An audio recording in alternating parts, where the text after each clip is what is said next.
What's up, YouTube? Double R here, RC Richie. Welcome back to the channel. We back in the lab today. We got Project SCX24 LCG chassis. As you saw in my previous video, my Ford Bronco recently got upgraded with an LCG chassis from Endura. And so far, I've put this thing through its paces, and I absolutely love this chassis. This is the one that extends out in the rear to accommodate the bigger wheelbases, like your Gladiator. This one has the side skids. I recently bent them up because one thing I found that I was actually catching a whole lot of the spray foam with the front of this pointing down. I was literally jabbing myself with it. So I said, you know what? Soft aluminum. All I had to do is just bend it up on my thumbs. Here you go. I think it looks a lot better now.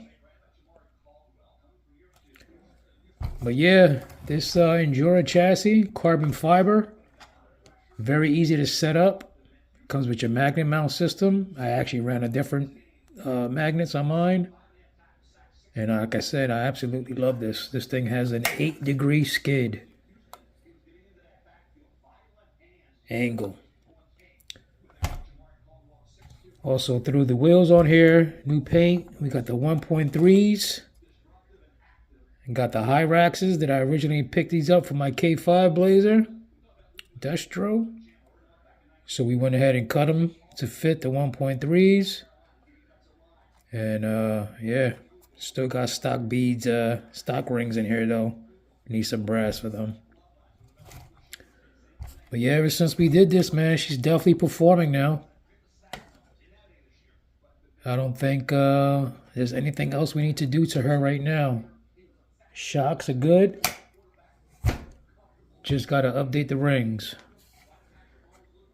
So, on to the C10 Panda.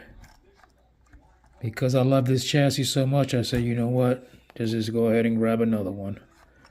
This Panda, she's good. She performs. But as you can see, she definitely has a very high center of gravity. Body sits up pretty high. This is the stock body. Both of them are stock bodies.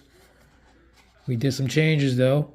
As you saw in my previous videos, we are running the MB100 in here now, which is an awesome ESC from Endura.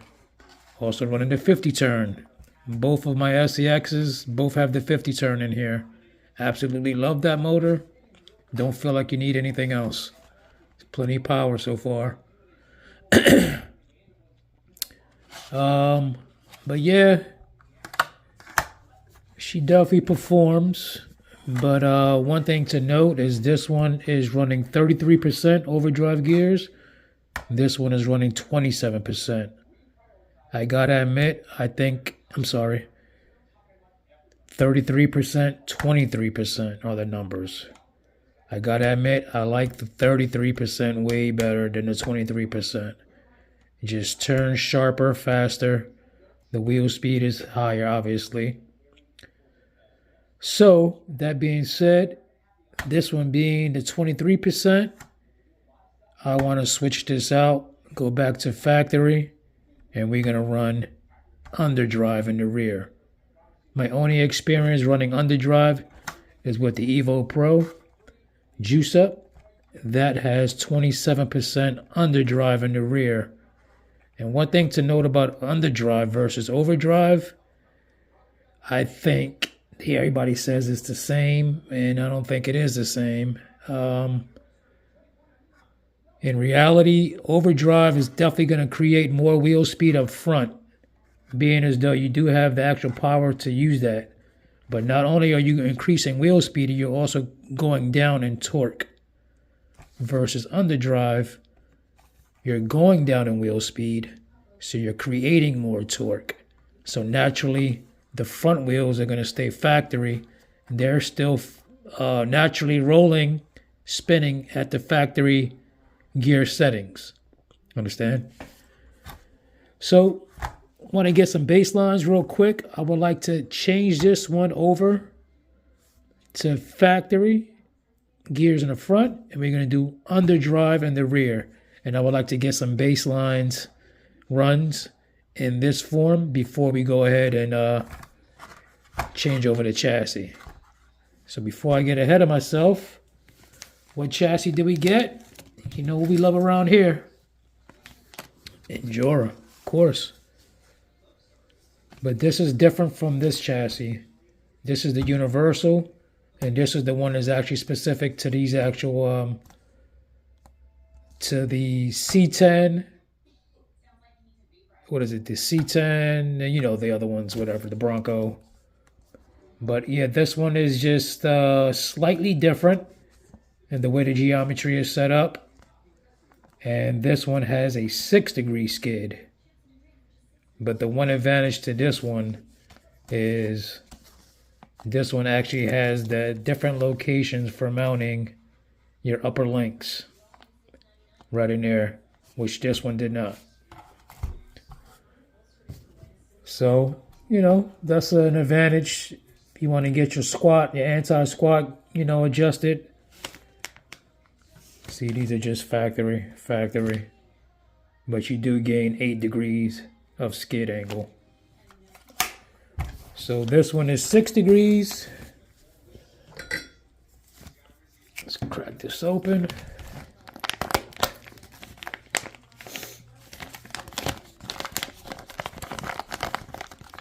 And yeah, this other one was straightforward. Pretty easy to set it up. It actually came with instructions, and one thing I did notice with this one, it did not. Don't really need it. Now I have a little bit more experience with it. Just got to manage out your screws. And there you have it.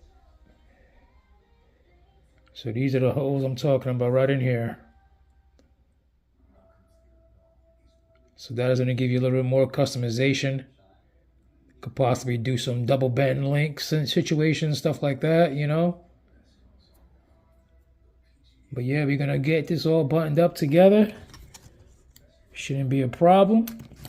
But like I said, we're going to get some base runs first out on Mount Richmore with the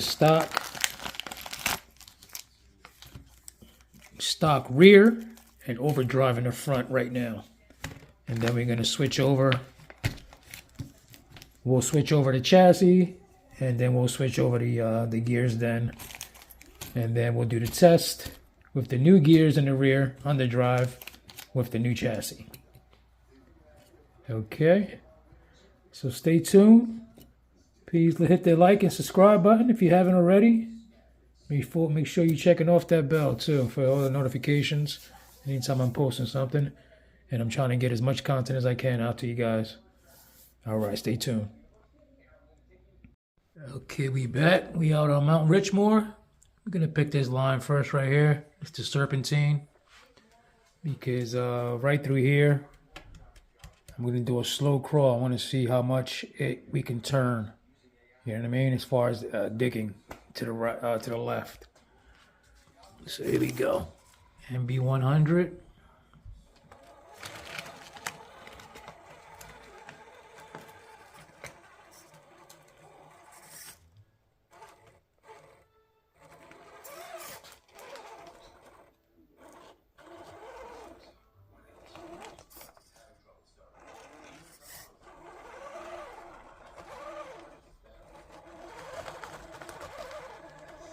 Always turning.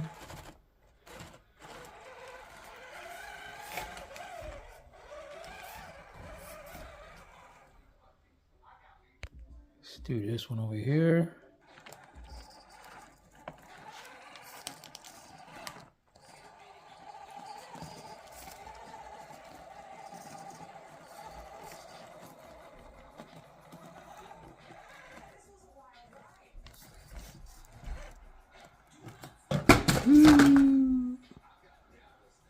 HOG.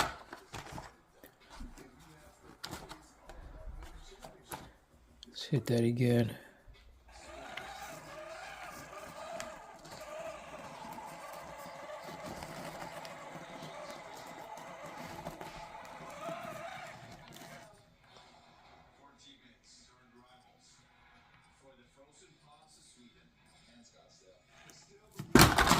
Dang.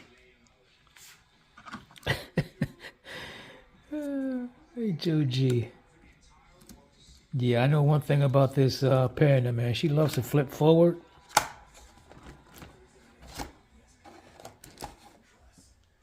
The suspension is tight too. I'm thinking about swapping out the shocks, which are big bore. They came with the FX118, and possibly salvaging and throw it on this one. We'll see.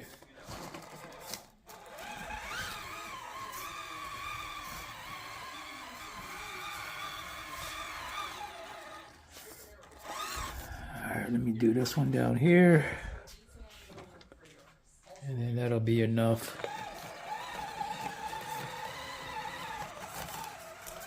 Let's see how much we can get it to turn right here.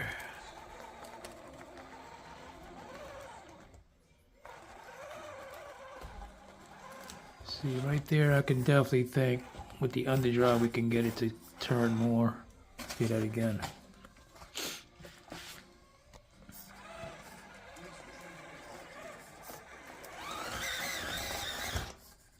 So like I've said before, underdrive, you definitely want to give it some wheel speed. Sometimes it kicks it in even more and you get that turn angle even more. Like watch.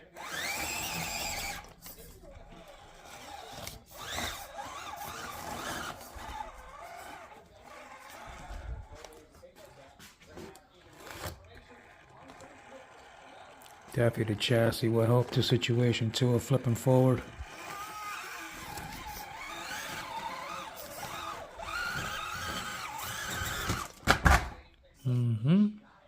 HOG.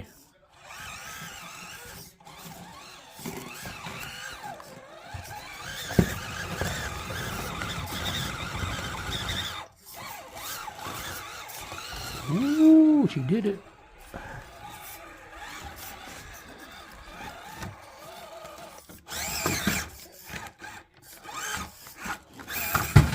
Oh, HOG. Let's hit this last line right here.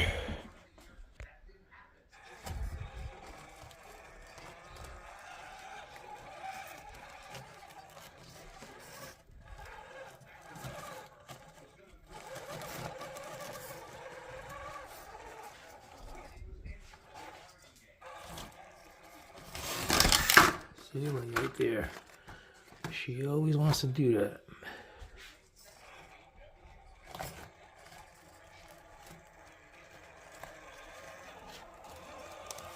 Well, there you go. That's the baseline right now with the overdrive gears running 23%. Yep. So next time you see her, we'll be switching over to chassis, and we're gonna switch over to underdrive in the rear. See if we make any changes. All right, stay tuned. Okay, I think we got it now. We got it right. I got the underdrive in the rear, stock in the front. Here we go. And you can see the difference right there. Yeah, before it was not working with the overdrive in the front, underdrive in the rear. It was just creating a drag. Oh yeah, this is much better.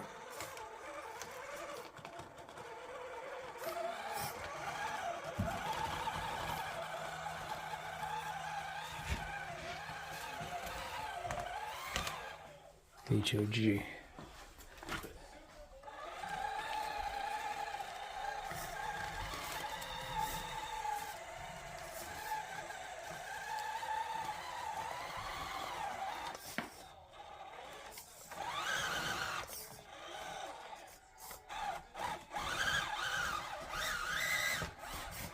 Definitely got slower wheel speed in the front.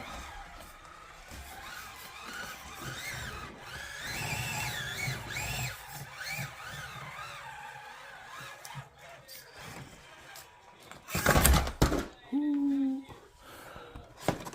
HOG.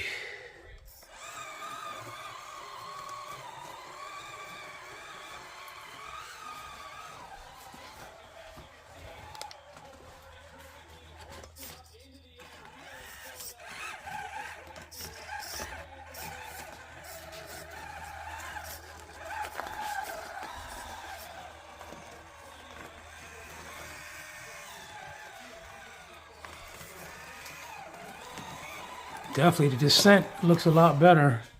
Didn't seem like it wanted to flip forward.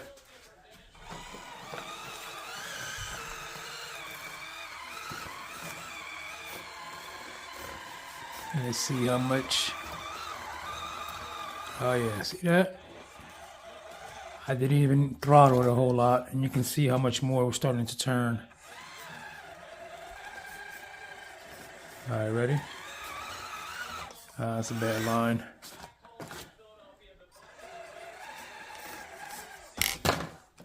Jeez.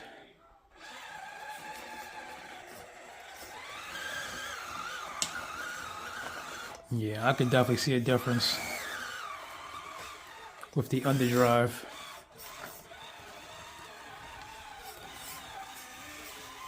So I just wanted to get some base runs real quick before we switch out this chassis. Yeah, and the underdrive seems like it's definitely settling the chassis a little bit better.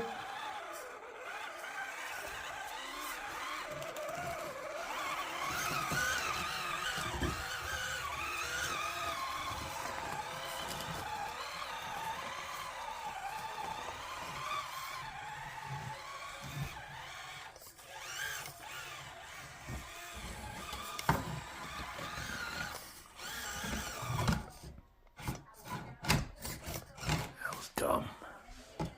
HOG.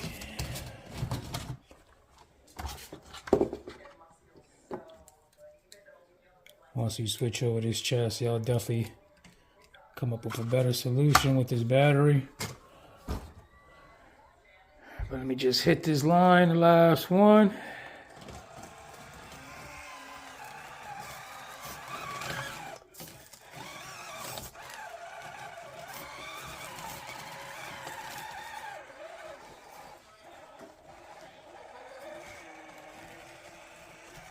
Yeah, see right through there, definitely.